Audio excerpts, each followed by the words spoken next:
ఈరోజు మన యొక్క అంశం ఏంటంటే విశ్రాంతి దినం యొక్క పరమార్థం. ముందుగా విశ్రాంతి దినమును ఆమ్, సబ్బాత్ అని అంటారు. సబ్బాత్ డే అంటారు. సబ్బాతుని ఆచరించటము అని అంటారు. ఈ పదాలు మీకు తెలియకపోతే కొంచెం బయటికి వెళ్ళి వాక్యం వినే వాళ్ళకి తెలుస్తాయి. సబ్బాతు అంటారు విశ్రాంతి దినాన్ని. సబ్బాతు అంటే హిబ్రూ పదం అన్నమాట. తెలుగులో విశ్రాంతి, హిబ్రూ భాషలో ఏమంటారు? సబ్బాత్. ఇంగ్లీష్లో ఏమంటాం? రెస్ట్ డే అంట. తెలుగులో విశ్రాంతి దినం. ఇంగ్లీష్లో హిబ్రూలో అయితే దాన్ని ఏమంటారు? సబ్బాత్ అంటారు. సో సబ్బాత్ అంటే అదేదో ప్రత్యేకం అనుకోకండి. సబ్బాత్ అంటే విశ్రాంతి, విరామము అని అర్థం. సో ఈ విశ్రాంతి దినాన్ని సబ్బాతు దినం అని కూడా అంటారు. కొంతమంది విశ్రాంతి దినాన్ని ఆచరించేవారు ఈ రోజుకు ఉన్నారు. వారు దీన్ని బాగా సమర్థిస్తారు. వాళ్ళు సబ్బాతు దినమును ఆచరించుచున్నారా అని ఎవరైనా మిమ్మల్ని అడగొచ్చు. కనుక సబ్బాతు దినమును ఆచరించడం అంటే ఏమీ కాదు, విశ్రాంతి దినం. ఈ విశ్రాంతి దినం యొక్క పరమార్థం, విశ్రాంతి దినం యొక్క పరమార్థం. రైట్. అసలు విశ్రాంతి దినం యొక్క ఆజ్ఞలు ఉన్నాయా? విశ్రాంతి దినమును ఆచరించవలనని దేవుడిచ్చినటువంటి ఆజ్ఞల్ని మనం గమనిద్దాం. రైట్. ముందుగా నిర్గమకాండము, మీకు స్క్రీన్ మీద కనిపించినట్టుగా మీరు ఈ వచనాలు రాసుకోండి. యవనస్తులైన పిల్లలు కూడా రాసుకోండి. తర్వాత దాన్ని బట్టి తీసుకోండి, ముందు తీసేసుకొని తర్వాత రాసుకోండి. నిర్గమకాండము 16వ అధ్యాయము,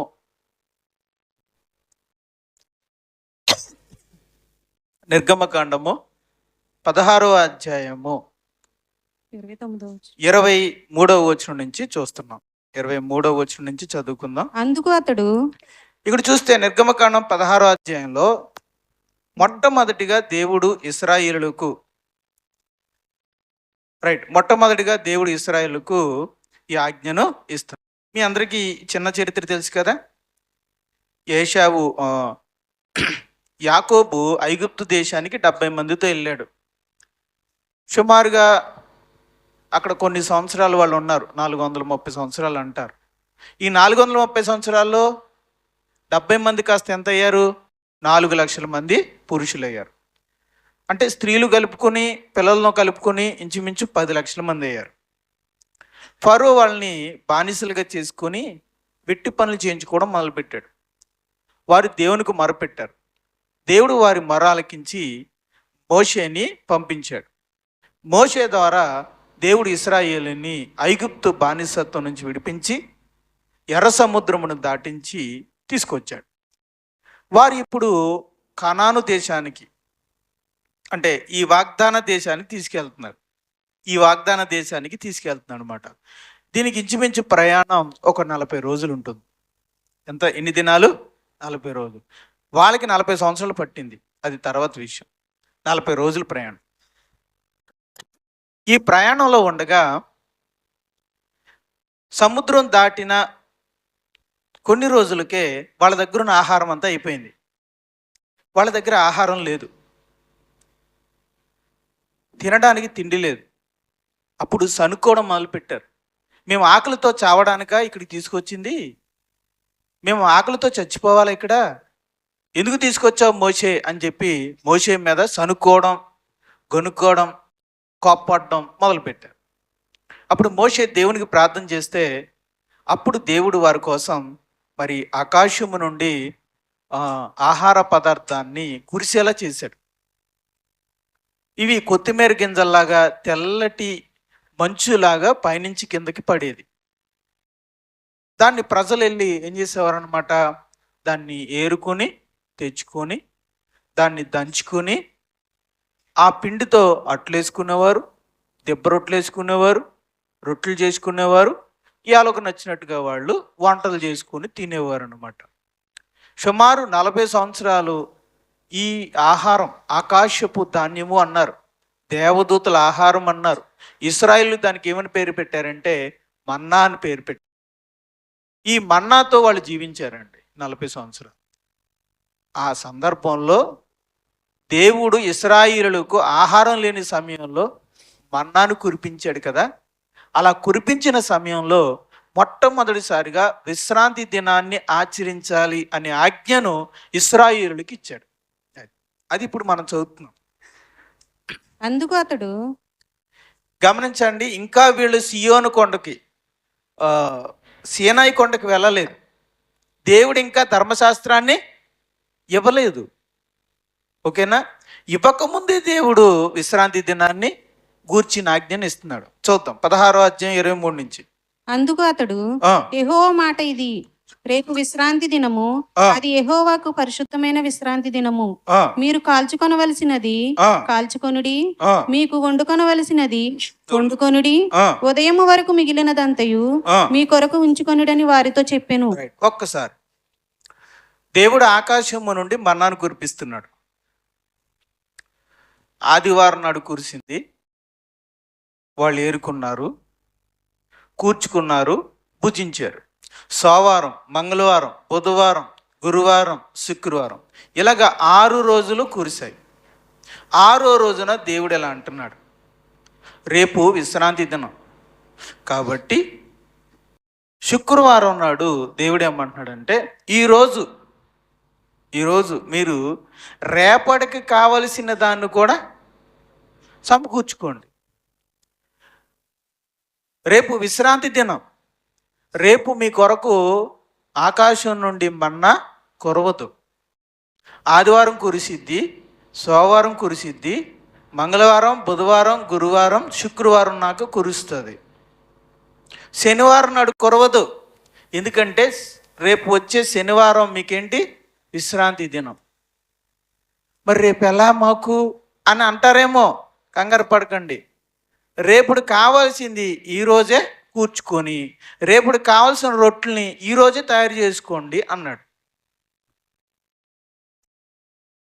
అప్పుడు ఒక ప్రశ్న వచ్చింది, నాయనా, ఆదివారం నాడు కూర్చుకున్న దాన్ని, వండుకున్న దాన్ని సోమవారానికి మిగిల్చుకుంటే కుళ్ళిపోతుంది, పురుగులు పట్టేస్తుంది కదా.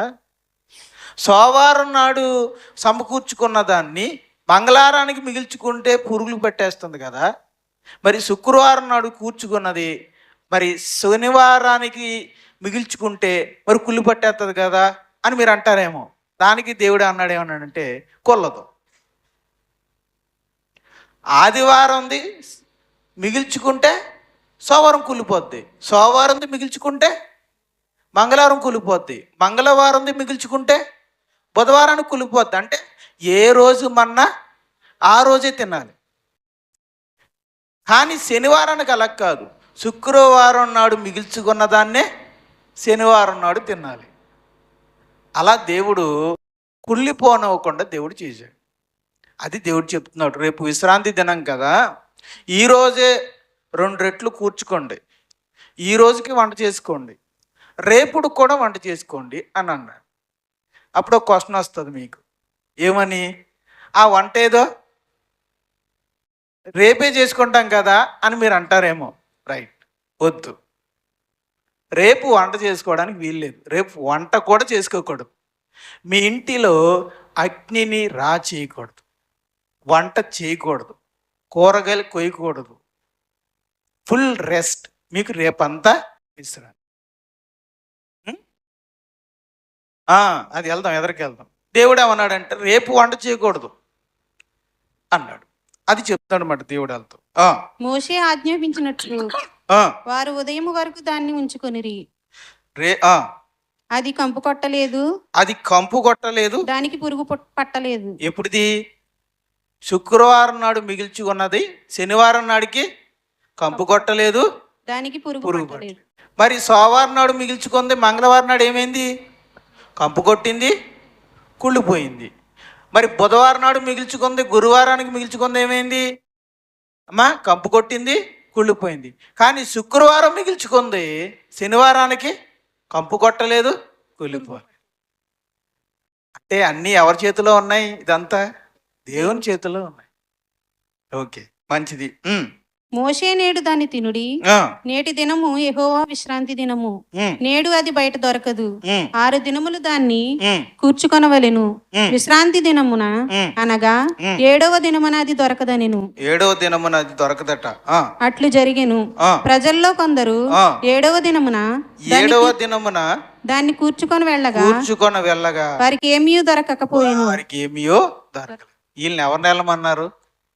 దేవుడు ముందే చెప్పాడు కదా, 7వ దినమున దొరకదనైనా 6వ దినమునే 2 అంతలు కూర్చుకోండి, రేపుడు కావలసిన వంట ఇవాళే చేసుకోండి అని దేవుడు క్లియర్గా చెప్పాడా, లేకపోతే ఏమన్నా అర్థం అయినట్టు అవునట్టు చెప్పాడా? అర్థమైనట్టే చెప్పాడు కదా. జనాలు అలా ఉంటారు. చూడండి, జనాలు ఎలా ఉన్నారంటే దేవుడు అంత స్పష్టంగా చెప్పినా మళ్ళీ శనివారం నాడు కూడా వెళ్ళి, అంటే 7వ రోజున కూడా వెళ్ళి ఏం చేశారు వీళ్ళు? కొంచెం 7వ రోజున కూడా వెళ్ళి ఏం చేశారు? మన్నా కురుతుందేమో అని ఊరు బయటికి వెళ్ళారు. మన్నా ఎప్పుడు ఊర్లో కురదు, బయటికి వెళ్ళిపోతారు అనమాట. ఇలా బయటికి వెళ్ళి కూర్చుకోవాలి. పాలెము వెలుపులు కురుస్తుంది, మంచుతో పాటు కురుస్తుంది, దాన్ని తెచ్చుకోవాలి. తట్లు ఇచ్చుకుని వెళ్ళారంట. 7వ రోజున తట్లు ఇచ్చుకుని వెళ్ళారంట, కానీ వాళ్ళకి ఏమీ దొరకలేదు. రైట్. అందుకు యెహోవా మోషేతో ఇట్లా మీరు ఇన్నాళ్ళ వరకు నేను ఇన్నాళ్ళ వరకు ఆ ఆజ్ఞలను ఆ ధర్మశాస్త్రమును అనుసరించి నడవనల్లరు. చూడుడి, నిశ్చయముగా యెహోవా ఈ విశ్రాంతి దినమును ఆచరించుటకు సెలవిచ్చెను గనుక 6వ దినమున 2 దినముల ఆహారము మీకు అనుగ్రహించుచున్నాడు. ప్రతివాడును తన చోట నిలిచి ఉండవలెను. 7వ దినమున ఎవడును తన చోట నుండి బయలు వెళ్ళకూడదనెను.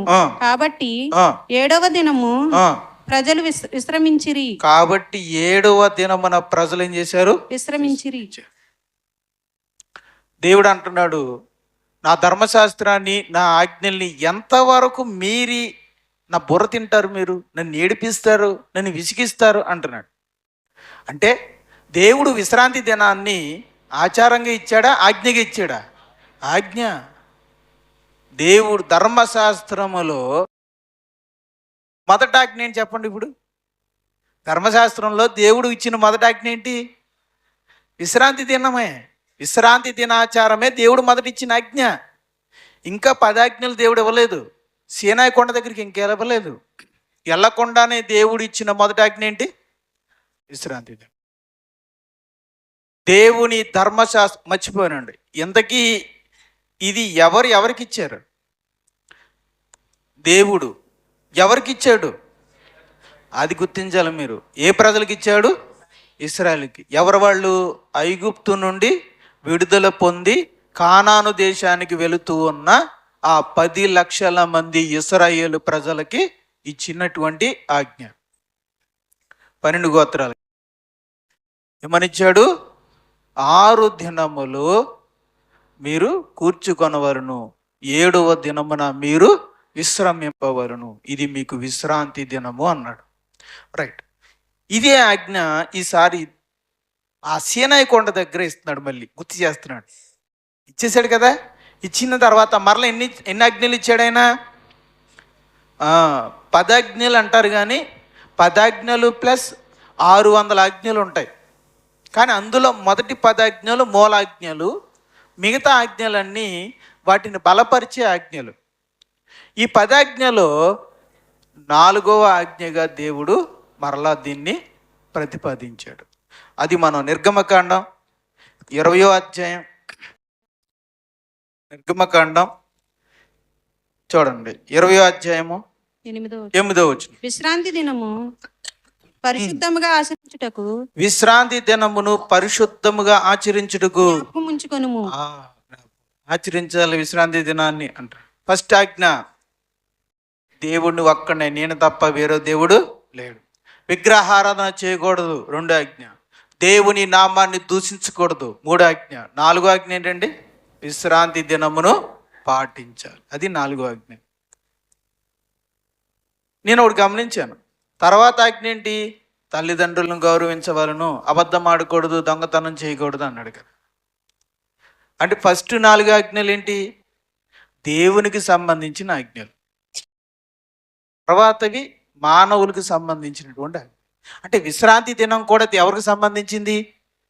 కాకపోతే దాని తర్వాత ఇట్టేవాడు తల్లిదండ్రుల కంటే ముఖ్యం కాదుగా. అంటే తల్లిదండ్రుల కంటే ముఖ్యమైన ఆజ్ఞ ఇది, కుటుంబానికంటే ముఖ్యమైనది ఇది, దైవ సంబంధమైనటువంటి ఆజ్ఞ అనమాట. అంటే ఏందో ఈ ఆజ్ఞలో కుటుంబానికి మించి, నీ వ్యక్తిగత జీవితం కంటే మించిన ఏదో అందులో సారాంశమో ఉంది. అందుకే దేవుడు దాన్ని ఆ దేవునికి సంబంధించిన ఆజ్ఞల్లో 4వ ఆజ్ఞకి ఇచ్చాడు. చూద్దాం, చదవండి. 6 దినములలో 6 దినములు యెహోవా, కొంచెం తగ్గించిపోయా మరి ఎక్కువైనా అమ్మ, స్పష్టంగా వినపడుతుందా వెనకాల? ఏమైనా అంబింగ్ అనిపిస్తుందా? ఓకే, చదవ. 6 దినములలో 6 దినములు యెహోవా ఆకాశమును భూమియు సముద్రమును వాటిలో సమస్తమును సృజించి 7వ దినమున విశ్రమించెను. అందుచేత యెహోవా 9, 10 చదివేసమ్మా. చదవలేదు. చదివమ్మా 9, 10 కూడా. 6 దినములు నీవు కష్టపడి నీ పని అంతయు చేయవలెను. 7వ దినము నీ దేవుడైన యెహోవాకు విశ్రాంతి దినము. దానిలో నీవైనను, నీ కుమారుడైనను, నీ కుమార్తె అయినను, నీ దాసుడైనను, నీ దాసి అయినను, నీ పశువైనను, నీ ఇండ్లలోనున్న పరదేశి అయినను ఏ పనియు చేయకూడదు. 6 దినములలో ఏ పనియు చేయకూడదు. 6 దినములలో యెహోవా ఆకాశమును భూమియు సముద్రమును వాటిలో సమస్తమును సృజించి 7వ దినమున విశ్రమించెను. అందుచేత యెహోవా విశ్రాంతి దినమును ఆశీర్వదించి దాని పరిశుద్ధపరచెను. ఓకే, అంటే దేవుడు సీనాయి కొండ దగ్గర ఇచ్చిన 10 ఆజ్ఞల్లో 4వ ఆజ్ఞ ఏంటనమాట? విశ్రాంతి దినమును గూర్చిన ఆజ్ఞ. తర్వాత చూద్దాం. మళ్ళీ నెక్స్ట్ దేవుడు జ్ఞాపకం చేశాడు కొన్ని రోజుల తర్వాత. నిర్గమకాండము 35వ అధ్యాయము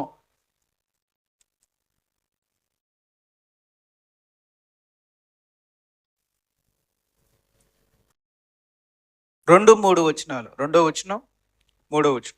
6 దినములు పని చేయవలెను. 2వ వచనం చదవండి సరిపోద్ది. 6 దినములు పని చేయవలను. 7వది మీకు పరిశుద్ధ దినము.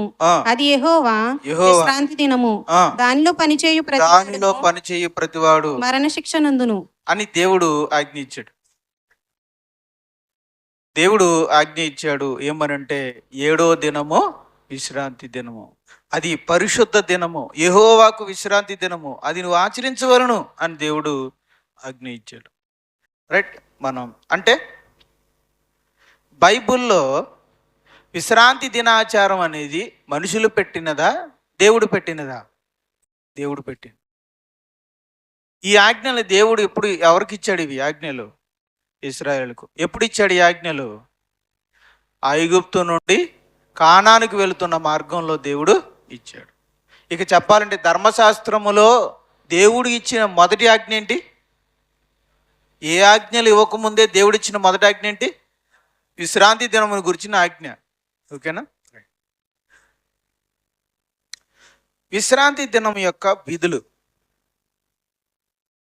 విశ్రాంతి దినాన్ని ఎలా ఆచరించాలి అనేది ఆల్రెడీ మనం చూసాం, గమనించాం. మరొకసారి ధ్యానం చేద్దాం. విశ్రాంతి దినం యొక్క విధులు నిర్గమకాండం 16వ అధ్యాయం, మళ్ళీ నిర్గమకాండం 16వ అధ్యాయం 29వ వచనానికి వద్దాం. చూచిడి, నిశ్చయముగా యెహోవా ఈ విశ్రాంతి దినమును ఆచరించుటకు సెలవిచ్చెను గనుక 6వ దినమున 2 దినముల ఆహారమును మీకు అనుగ్రహించుచున్నాడు. ప్రతివాడును తన తన చోట నిలిచి ఉండవలెను. 7వ దినమున ఎవడును తన చోట నుండి బయలు వెళ్ళకూడదనెను. రైట్. ఇప్పుడు శుక్రవారం నాడే 6వ రోజే 7వ రోజుకి కావాల్సిన ఆహారాన్ని కూడా ఇస్తున్నాడంటే దాని అర్థం ఏంటి? మన్నాని ఏరుకు తెచ్చుకోవడానికి కూడా బయటికి వెళ్ళాల్సిన అవసరం లేదు. నీ ఇంట్లో నువ్వు ఉండు. 7వ దినము విశ్రాంతి దినము కాబట్టి నీకు కావలసిన ఆహారాన్ని నేను 6వ రోజే ఇచ్చేస్తాను. 6వ రోజుకి 7వ రోజుకి కావలసిన 2 పూట్ల ఆహారాన్ని కూడా ఇచ్చేస్తాను. కాబట్టి ప్రతివాడును తన తన చోట, చదవండి అక్కడ 29లో, ప్రతివాడును తన తన చోట నిలిచి ఉండవలెను. 7వ దినమున ఎవ్వడును తన చోట నుండి బయటకు వెళ్ళకూడదు. అది విశ్రాంతి దినం అంటే ఏంటి? ఇంట్లోంచి బయటికి వెళ్ళకూడదు, ఇంట్లోనే ఉండాలి. అంటే చూడండి, ఈ ఫోటోలో చూస్తే మీకు అర్థమవుద్ది. వీళ్ళందరూ కూడా ఇశ్రాయేల్ దేశంలో ఎలా ఏరియాలో కానాను యాత్రలో గుడారాలు వేసుకునేవారు. ఎవడి గుడారాల్లో వాళ్ళు ఉండాలి. తల్లి, తండ్రి, బిడ్డలు, తాతయ్యలు, నానమ్మలు, అమ్మమ్మలు ఎవరి ఇంట్లో వాళ్ళే ఉండాలి. ఫ్యామిలీ అంతా ఇంట్లోనే ఉండాలి, బయటికి వెళ్ళకూడదు. తన చోటుని నిలవాలనంటే ఇంట్లోనే ఉండాలని అర్థం. విశ్రాంతి దినం అంటే ఏంటో తెలుసా? ఇంట్లోంచి బయటికి వెళ్ళకూడదు. మరి విధులు అలాంటివి. మరి లోకసువార్త అంతకంటే నిర్గమకాండం 20వ అధ్యాయం 10వ వచనం చదవండి. నిర్గమకాండం 20వ అధ్యాయం 10వ వచనం. 7వ దినము నీ దేవుడైన యెహోవాకు 7వ దినము నీ దేవుడైన యెహోవాకు విశ్రాంతి దినము. దానిలో నీవైనను నీ కుమారుడైనను నీ కుమార్తె అయినను నీ దాసుడైనను నీ దాసి అయినను నీ పశువైనను నీ ఇండ్లనున్న పరదేశి అయినను ఏ పని చేయకూడదు. అలానే నువ్వు అక్కడవే వచ్చి గుడారాల్లో కూర్చుంటే సరిపోదు. నువ్వు ఏ పని చేయకూడదు ఆ రోజు. అలా అని నేను ఏ పని చేయవలసిన లేదులే, నా పనులతో చేయించుకుంటానులే, ఎలాగో ఇంటికాడే కూర్చున్నాం కదా. మా పనులు ఈరోజు ఏం చేస్తారంటే మట్టి పిసుకుతారులే, లేదా నీళ్లు తీసుకొస్తారులే. మా పనులు ఈరోజు గేదెల్ని శుభ్రం చేస్తారులే, లేదంటే ఆవులు శుభ్రం చేస్తారులే. పశువుల పేడంతా పేడంతా చిరాగ్గా ఉంటుంది కదా, ఏది పశువుల పాకని శుభ్రం చేయిస్తానులే, ఈరోజు ఏ పని లేదు కదా అంటే కుదరదు. పశువుల పాక కూడా శుభ్రం చేస్తలేదు, పశువులను శుభ్రం చేయించకూడదు, పన్నులను అసలు వాడకూడదు. మరి పన్నులను ఏం చేయాలి? ఆ రోజు వాళ్ళతో కూడా కూర్చోవాలి. పన్నోళ్ళకు కూడా పని చెప్పకూడదు, నువ్వు చేయకూడదు, నీ భార్య చేయకూడదు, నీ పిల్లలు ఏ పని చేయకూడదు.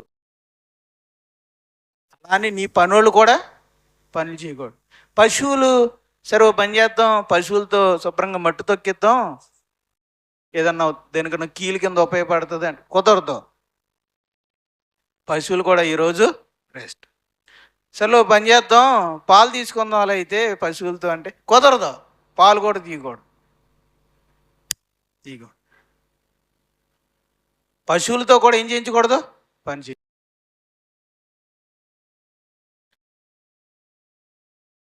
సరే ఓ పని చేద్దాం, పశువులు శుభ్రంగా బయటకు వదిలేద్దాం, వెళ్ళి గడ్డి మేసి వచ్చేస్తాలే అని కుదరదు, పంపకూడదు. మరి ఏం చేయాలండి? శుక్రవారం నాడు వెళ్ళి గడ్డి తీసుకొచ్చి అట్లా కట్టాలండి. మరి శనివారం నాడు అవి ఎలా తింటాయండి? అప్పుడు పని చేయి, శుక్రవారం నాడు వెళ్ళి వాటికి కావాల్సిన గడ్డి తీసుకొచ్చి వాళ్ళకి పడి అవి శుభ్రంగా తింటాయి. అంటే శనివారం ఎవరికి కూడా రెస్ట్, విశ్రాంతి దినం ఎవరికి కూడా రెస్ట్? పశువులకి రెస్టే, పన్నోళ్ళకి రెస్టే, ఓనర్ గారికి రెస్టే, ఓనర్ అమ్మకి రెస్టే, పిల్లలకి రెస్టే, అందరికీ కూడా విశ్రాంతి.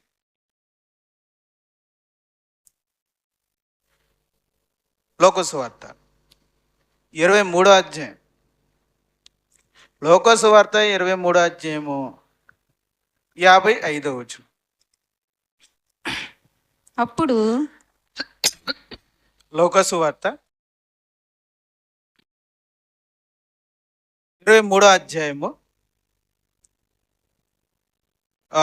55వ వచనం. అప్పుడు గలిలయ నుండి ఆయనతో కూడా వచ్చిన స్త్రీలు వెంట వెళ్ళి ఆ సమాధిని ఆయన దేహము ఎలాగుండబడినో చూచి తిరిగి వెళ్ళి సుగంధ ద్రవ్యములను పరిమళ తైలములను సిద్ధపరిచి కొనుక్కొని ఆజ్ఞ చొప్పున విశ్రాంతి దినమున తీరికగా ఉండిరి.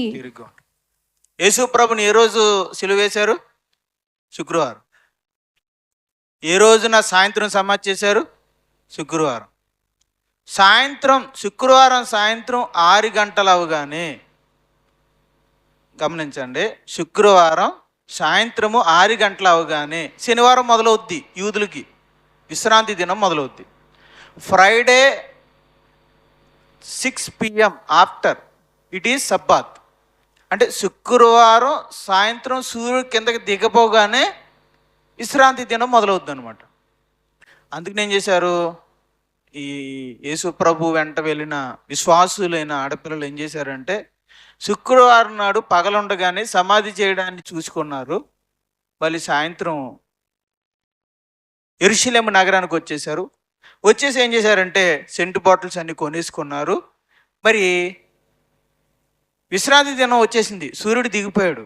కాబట్టి ఏం చేశారు, ఆజ్ఞ చొప్పున విశ్రాంతి దినమున తీరికగా ఉండిరి. మరి సెంటు బాటిల్ కొట్టొచ్చేయడమే కదా, అదో పెద్ద పైన, మరి వెళ్ళొచ్చు కదా. ఎందుకు శనివారం ఆగారు? ఆదివారం ఉదయం అయినప్పుడు ఎందుకు బయలుదేరారు అంటే, శనివారం నాడు సెంటు బాటిల్ ఇచ్చుకొని ఊరు బయటకు వెళ్ళి సమాధిలో సెంటు కొట్టడానికి కూడా అవకాశం లేదు. అవకాశం ఉండుంటే వాళ్ళు సెంటు బాటిల్ ఇచ్చుకుని శనివారం వెళ్ళిపోదురు. ఆదివారం ఉదయం దాకా ఎందుకు ఆగారంటే ఆజ్ఞ ఉంది, విశ్రాంతి దినమును ఆచరింపవలను ఆజ్ఞ ఉంది. తన చోటన ఉండవలను, ఎవడును బయటకు వెళ్ళకూడదు. అందుకే సెంటు బాటిల్స్ కొనుక్కొని ఇంట్లో పెట్టుకొని తీరిగ్గా కూర్చున్నారంట. తీరిగ్గా ఎందుకు కూర్చున్నారో, ప్రభు వైపు చనిపోయి సమాధి చేయబుంటే తీరిగ్గా కూర్చోవడం ఏంటమ్మా మీరు? వెళ్ళి సమాధి కాడికి వెళ్ళి ఈ సెంటు బాటిల్ కొట్టురావద్దు. మాకు అంత ప్రేమ ఉందండి, కానీ మా దేవుడు ఒక ఆజ్ఞ ఇచ్చాడండి, 7వ రోజున విశ్రాంతి దినమును పాటించాలి, వెళ్ళకూడదు మేము. ఇది మా ప్రభు మీద ఉన్న ప్రేమ కంటే గొప్పది. దేవుడిచ్చిన ఆజ్ఞది, 7వ దినమున మేము బయటికి వెళ్ళకూడదు, తీరిగ్గా ఉండాలి. అందుకనే స్త్రీలు గుండె నిండా ప్రేమ పెట్టుకున్నా, వెళ్ళిపోవాలని ఆతృత ఉన్న ఒక రోజంతా ఆగారంటే కారణం ఆజ్ఞ. ఏంటి ఆజ్ఞ అంటే విశ్రాంతి దినమును గురించిన ఆజ్ఞ. ఆ రోజున ఎవరును తన చోట నుండి బయటికి వెళ్ళకూడదు. అందుకే వాళ్ళు ఏ మేడ గదిలో కూర్చున్నారో, ఇలా ఏ మేడ గదిలో కూర్చున్నారో అలాగే ఉండిపోయారు. ఆదివారం ఉదయం తెల్లవారుగానే బయలుదేరారు అంటే విశ్రాంతి దినం అయిపోయిందని అర్థం. విశ్రాంతి దినం అన్నమాట. మీకు అర్థమవుతుందా? రైట్.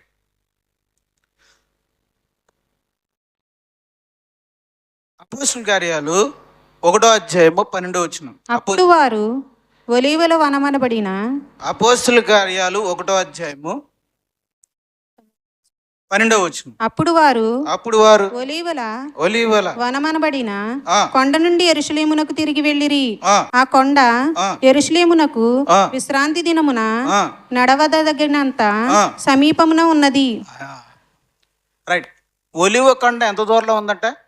విశ్రాంతి దినమున ఒకవేళ నడవలసి వస్తే దానికి ఒక పరిధి ఉంది, అంత దూరం వరకే నడవాలి.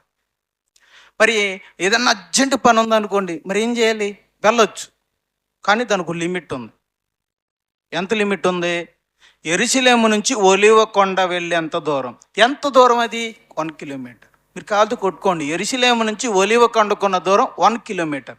అంటే 1 కిలోమీటర్ పరిధిలో మాత్రమే నువ్వు వెళ్ళాలి, అంతకు మించి నువ్వు దాటడానికి వీల్లేదు. వెళ్తే నువ్వు విశ్రాంతి దినాన్ని అతిక్రమించినట్టే, ధిక్కరించినట్టే నువ్వు. అందుకే ఇశ్రాయేలీయుడు ఎవడైనను తన ఊరిలో తాను ఉంటాడు తప్ప ఊరి బయటికి వెళ్ళడు. 1 కిలోమీటర్ దాటి బయటికి వెళ్ళడు. ఇంట్లోనే ఉంటాడు, కుటుంబంతో కలిసి ఉంటాడు. ఏదైనా అర్జెంటు పని ఉంటే అప్పుడు బయటికి వెళ్తాడు. అది కూడా ఎంత దూరం వెళ్ళాలి? 1 కిలోమీటర్. 1 కిలోమీటర్ దాకా వెళ్ళాలి, అక్కడ ఆగిపోవాలి. మళ్ళీ ఇంకొక అడిగేస్తా కూడా లేదు. ఓకేనా? ఈరోజు కొంతమంది బోధకులు ఉన్నారండి, అమాయకులు కాకపోతే. విశ్రాంతి దినాన్ని ఆచరించాలనే వాళ్ళు వచ్చారండి ఈరోజు. ఆ పాస్టర్ గారు నరసాపురం నుంచి భీమవరానికి వస్తాడు. విశ్రాంతి దినాన్ని ఆచరించాలన్న పాస్టర్ గారు ఎక్కడి నుంచి అడుగుతాడు? నరసాపురం నుంచి భీమవరానికి. మీరే చెప్పాలి, ఎంత దూరం ఏంటి? నరసాపురం నుంచి భీమవరానికి ఎంత దూరం ఉంటుంది అమ్మా? ఒక 20-30 ఉంటుందా? 60 ఉంటుందా? 20-30 కిలోమీటర్ అంతేండి, 25 కిలోమీటర్లు ఉంటుంది. మరి 25 కిలోమీటర్లు మీరు దాటొచ్చా పాస్టర్ గారు? అదో. కాబట్టి ఎదరికి వెళ్తాను, మీరు కంగారు పడకండి, ఇది మంచి అప్పుడే కాదు చెప్తున్నాను. అంటే విశ్రాంతి దినం మనం ఆచరించాలి అని అంటే నువ్వు ఎంతవరకు వెళ్ళాలి? 1 కిలోమీటర్ దాటడానికి లేదు. మత్తయి సువార్త 24వ అధ్యాయం 20వ వచనం. మత్తయి సువార్త అప్పుడు 24వ అధ్యాయము 20వ వచనం. అప్పుడు మహాశ్రమ కలుగును గనుక చూద్దాం ఎంతమంది. మత్తయి సువార్త 24వ అధ్యాయము 20వ వచనం. అప్పుడు మహాశ్రమ కలుగును గనుక మీరు పారిపోవుట చలికాలమందైనను విశ్రాంతి దినమందైనను సంభవింపకుండవలెనని ప్రార్థించుడి. మీ అందరికీ తెలుసు, యేసు ప్రభుని సిలువేసినందుకు దేవుడు యూదుల మీదకు పంపిన శిక్ష, ఉగ్రత. క్రీస్తు శకం 70లో వచ్చిన ఉగ్రత. టైటస్ అనే రోమా సైనికుడు నీరో చక్రవర్తి ఆజ్ఞ చొప్పున సైన్యాన్ని వేసుకొని యూదుల మీదకి వచ్చాడు. కోత కోసాడు, దేవాలయాన్ని పడగొట్టాడు, రాతి మీద రాతి లేకుండా చేశాడు, దేవాలయంలో ఉన్న బంగారాన్నంతా ఎత్తుకుని పోయాడు. క్రీస్తు శకం 70లో జరిగింది. ఆ ఓచకోతలో గురించి యేసుప్రభు చెప్తున్నాడు, భవిష్యత్తు వాణి. ఆ గొప్ప మహాశ్రమ యూదులకు వచ్చినప్పుడు పిల్లల్ని, గర్భిణీలను కూడా కరుణించారు. ఓచకోతకు వస్తారు, మీ బిడ్డలను రాతికేసి కొడతారు. అలాంటి మహా ఉగ్రత కలిగినటువంటి రోజు రాబోతుంది. ప్రార్థించండి దేవునికి. ఏమని? అది ఏ రోజు రాకూడదని? చలికాలం అందైనను. మరి పారిపోవాలి ఆ రోజు. యేసు ప్రభు అన్నాడు, ఆ రోజు వచ్చినప్పుడు పొలంలో ఉన్నవాడు సూట్ కేసు తెచ్చుకోవడం కోసం ఇంట్లోకి వెళ్ళకూడదు. మరి పొలంలో ఉన్నాడు పొలం నుంచి పారిపోవాలి. మిద్ది మీద ఉన్నవాడు ఏం చేయాలి? మిద్ది తీయకుండా దూకేసి వెళ్ళిపోవాలి. చలికాలం నందు రాకూడదని ఎందుకన్నాడు తెలుసా? అంత భయంకరమైన దానిలో పారిపోవాలి కదా. చలికాలంలో శరీరం అంత స్పీడ్గా పరిగెత్తలేదు. ఓకేనా? మరి విశ్రాంతి దినమును ఎందుకు సంభవించకూడదు అన్నాడు? ఇప్పుడు చెప్పాలి మీరు. విశ్రాంతి దినము ప్రకారముగా ఎంత దూరం పరిగెత్తాలి? 1 కిలోమీటరే. మరి 1 కిలోమీటర్ వెళ్ళిన తర్వాత ఏమైపోలేలో ఆగిపోవాలి. అప్పుడు అది వెనకాల వచ్చేస్తాడుగా, వచ్చి నరికేస్తాడు. విశ్రాంతి దినమున కానీ ఈ ఉగ్రత దినం వచ్చిందో మొత్తం యూదులందరూ చచ్చిపోతారు. అందులో క్రీస్తుని వెంబడించే క్రైస్తువులు కూడా చచ్చిపోతాడు. కనుక క్రైస్తువులకు చెప్తున్నాడు యేసు ప్రభు ఏమనంటే, ఆ ఉగ్రత దినము చలికాలం అందైనను విశ్రాంతి దినమునైనను సంభవింపకుండా ప్రార్థన చేయండి. అంటే విశ్రాంతి దినాన జరిగితే పారిపోవడానికి అవకాశం ఉండదు. కనుక విశ్రాంతి దినాన మరి పారిపోవడానికి లేదు. ఎవరిళ్ళల్లో వాళ్ళు ఉండాలి. మా అంటే 1 కిలోమీటర్ పరిగెట్టాలి, ఇంకా అంతే. మా అంటే యెరూషలేములో ఉన్నవారు ఎక్కడ దాకా వెళ్ళాలి? ఒలివ కొండ దాకా వెళ్తారు. ఒలివ కొండ దాటి వెళ్తాకి సరే ఎరుకోకు పారిపోదామంటే కుదరదు. పక్కనున్న బేతనీకి వెళ్ళిపోదామంటే కుదరదు. బెత్లెహేముకి పారిపోదామంటే కుదరదు. యెరూషలేములోనే ఉండాలి. ఉంటే శత్రువులు ఏం చేస్తారు? చంపేస్తారు. అంటే విశ్రాంతి దినం అంటే ఇక్కడ గమనించండి. అమ్మ శత్రువులు వచ్చారు కదా, కాబట్టి మా శత్రువుల కోసమైనా మేము పరిగెడతాము అంటకి లేదంట. అర్థమైందా? ఇప్పుడు నీ ప్రాణాలు ముఖ్యమా, విశ్రాంతి దిన ఆచారం ముఖ్యమా? విశ్రాంతి దిన ఆచారమే ముఖ్యం. నీ ప్రాణాలే పోని, నువ్వు 1 కిలోమీటర్ దాటడానికి వీలు లేదు. మరి నన్ను చంపడానికి వస్తున్నారు, అయినా సరే కుదరదు. దట్ ఈజ్ విశ్రాంతి దినం. విశ్రాంతి దినం అంటే ఏంటి తెలుసా? నీ ప్రాణాల మీదకు ముప్పు వచ్చినా సరే నువ్వు అక్కడ ఉండు, ఆ 1 కిలోమీటర్ పరిధిలోనే ఉండు. మరి యేసుప్రభు ఎందుకు చెప్తాడు? మరి విశ్రాంతి దినం వల్ల సంభవింపకూడదని ఎందుకంటాడు? అంటే ఆ రోజున పారిపోవడానికి అవకాశం లేదు. ఇది విశ్రాంతి దినం యొక్క విధులు. విశ్రాంతి దినం యొక్క విధులు. సంఖ్యాకాండం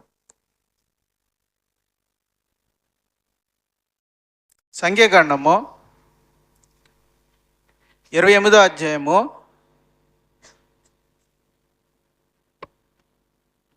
సంఖ్యాకాండము 28వ అధ్యాయం 9, 10 వచనాలు. విశ్రాంతి దినమున ఒకసారి అందరూ తీద్దాం. సంఖ్యాకాండము ఎంతనన్నా?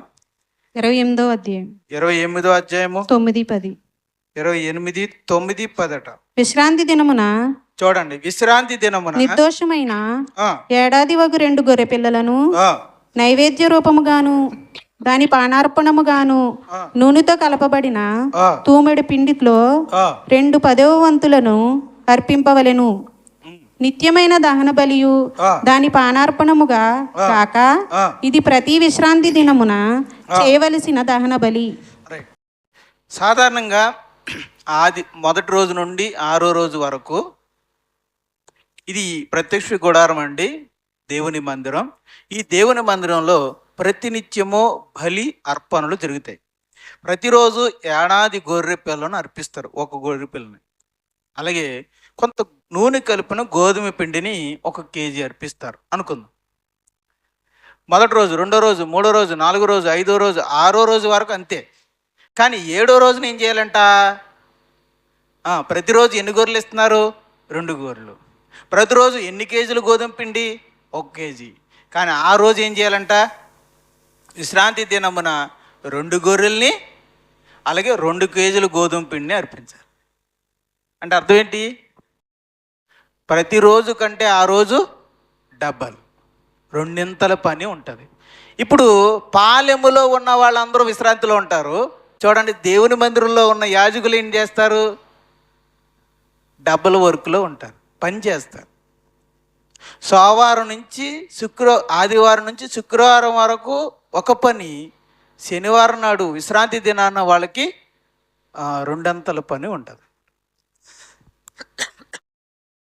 పాలెము మందిరం వెలుపల ఉన్న ఇశ్రాయేలు అందరూ వాళ్ళ గృహాల్లో వాళ్ళు విశ్రాంతి తీసుకుంటారు. కానీ మందిరంలో ఉన్న లేవీయులు, యాజకులు విశ్రాంతి తీసుకోవడానికి లేదు. ఆ రోజు కూడా వాళ్ళు పని చేయాలి. మిగతా రోజుల కంటే డబుల్ వర్క్, 2 పని చేయాలి. మందిరం వెలుపల ఉన్న వాళ్ళకి విశ్రాంతి, మందిరం లోపల ఉన్న వాళ్ళకి 2 పని, 200 పని. ఓకేనా? మీకు అర్థమవుతుంది కదా? రైట్. ఇప్పుడు విశ్రాంతి దినం యొక్క తీవ్రతను గురించి చూద్దాం. సంఖ్యాకాండము, అందుకని నిర్గమకాండం 35వ అధ్యాయం. నిర్గమకాండము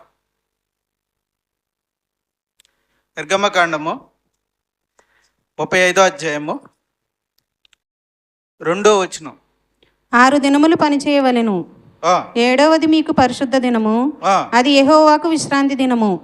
దానిలో పనిచేయు ప్రతివాడును మరణ శిక్ష నందును. విశ్రాంతి దినమున మీరు మీ ఇండ్లలో ఎక్కడను అగ్ని రాజపెట్టకూడదని వారితో చెప్పెను. అంటే ఏ పని చేయకూడదు, ఈవెన్ ఇంటిలో మంట కూడా వెలించకూడదు. మంట ఎందుకు వెలిగిస్తారు? వంట ఉండడానికి. అంటే ఆ రోజు వంట చేయకూడదు. మరి భోజనం ఎలాగండి? అందుకే దేవుడు చెప్పాడు, శుక్రవారం సిద్ధపరచుకోండి రొట్టెల్ని, మీకు ఏం కావాలో ఆహారాన్ని ఏం చేయాలి మీరు? శుక్రవారం 6వ రోజే సిద్ధపరచుకోవాలి. 7వ రోజున వంట వండకూడదు. మరి వంట వండకూడదంటే బట్టలు ఉతకూడదు, గిన్నెలు తొంగకూడదు. ఖాళీగా ఉన్నాను కదండి, కొంచెం ఇల్లంతా చదువుకుంటానంటే కుదరదు. మరి ఇల్లంతా తోమేస్తానంటే, శుభ్రంగా సర్ఫెట్టి తోమేస్తానంటే కుదరదు. మరి చాలా గిన్నెలు ఆ పైన ఉంటాయి కదండి మిద్దులు, ఈరోజు ఎలాగో రెస్ట్ కదండి, ఈరోజు మొత్తం దింపేసి తోమేస్తానండి చింతపండు ఎట్టంటే కుదరదు. పిల్లలు మరి హోంవర్క్ ఉంది కదండి, శనివారం మరి 6 రోజులు హోంవర్క్ కింద ఉంది, అదేదో ఈరోజు చేసేస్తాను ఖాళీగా ఉన్నానంటే కుదరదు, చేయడానికి కుదరదు. కనుక ఆ రోజు పరుపెత్తకూడదు, వంట చేయకూడదు, బట్టలు ఉతకూడదు, గిన్నెలు తోమకూడదు, ఇంటి పని చేయకూడదు. సరే ఖాళీగా ఉన్నాను కదా అని పురుషుడు ఇంటి చుట్టూ దడి కట్టుకోవడానికి ఉంటుందా అంటే దడి కూడా కట్టుకోడు. ఖాళీగానే ఉన్నాడు కానీ ఇంట్లో ఎలా ఖాళీగా ఉన్నాను ఈరోజు శుభ్రంగా ఇంటి చుట్టూ దడి కట్టుకుంటానంటే కుదరదు. సరే మొక్కలు నాటి ఇంటికాడ ఎలాగో ఖాళీగా ఉన్నాను కదా, మొక్కలు నాటి నీళ్ళు పోతాను అని ఆవిడ గృహిణి అనుకోవడానికి లేదు. ఏ పని ఇదేం శిక్షరా నాయనా? ఒకవేళ ఏదైనా పని చేసినట్లయితే వాడికి ఏం విధించవలను? మరణ శిక్ష. ఇది ఎక్కడ గోలరా నాయన? ఒకవేళ విశ్రాంతి దినాన్ని ఏదైనా పని చేస్తే విశ్రాంతి దినాన్ని మీరినట్టే. మీరిన వారికి దేవుడు విధించే శిక్ష మరణశిక్ష. సంఖ్యాకాండం 15వ అధ్యాయం. సంఖ్యాకాండము 15వ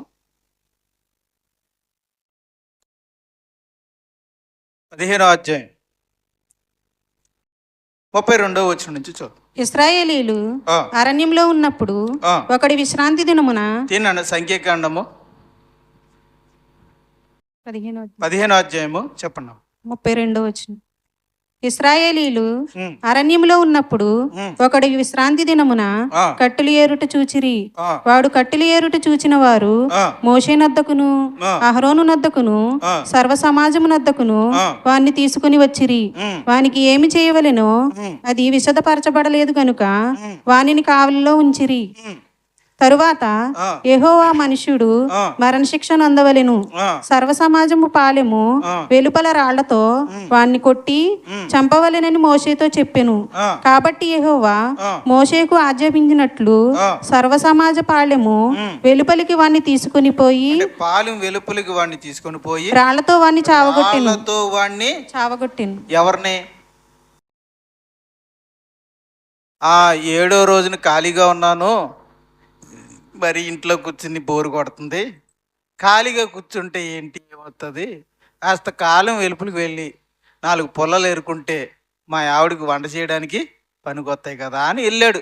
తప్పే ఉంది అందులో అని మనకు అనిపిస్తుంది. అలా వెళ్ళాడు అంటే కట్లు ఏరుకోవడానికి వెళ్ళాడు. కమ్మల గిమ్మలు అన్నీ ఏరుకొని నెత్తి మీద పెట్టుకుని వచ్చాడు. ఒరే అలా వెళ్ళకూడదు కదరా, అలా కత్తిరెట్టు ఏంటి అంటే మొత్తానికి దొరికాడు. ఈయన తీసుకెళ్ళి మోసే ముందు నిలబెట్టారు. దేవా ఏం చేయమంటారు ఇన్ని అన్నాడు. వీడిని వెలుపలకు తీసుకువెళ్ళి రాళ్లతో కొట్టి చంపవాలి. దేవుడు ఆజ్ఞాపించినట్టుగా వాడిని పాలెము వెలుపలకు తీసుకువెళ్ళి రాళ్లతో కొట్టి ఏం చేశారు? ఆ రోజు చచ్చిపోయాడు ఒక మనిషి చచ్చిపోయాడు. దేనికి చచ్చిపోయాడు? విశ్రాంతి దినమును మీరినందుకు. ఎలా మీరాడు అతడు? ఊరి వెలుపలకు వెళ్ళి కట్టెలేరుకొని తిరిగి వచ్చాడని, కట్టెలేరుకోవడానికి వెళ్ళొచ్చాడని ఏం చేశారు? రాళ్లతో కొట్టి చంపేశారు. ఇప్పుడు 1 కిలోమీటర్ దూరం ప్రయాణం చేసి వెళ్ళిన పాస్టర్ గారిని కూడా ఏం చేయలేదు. ఇప్పుడు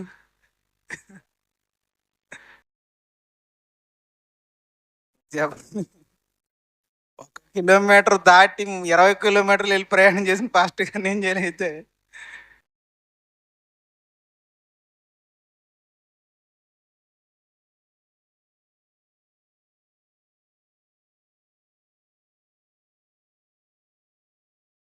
ఇప్పటివరకు మనం ఏం చూసామంటే దేవుడు ఇశ్రాయేలుకి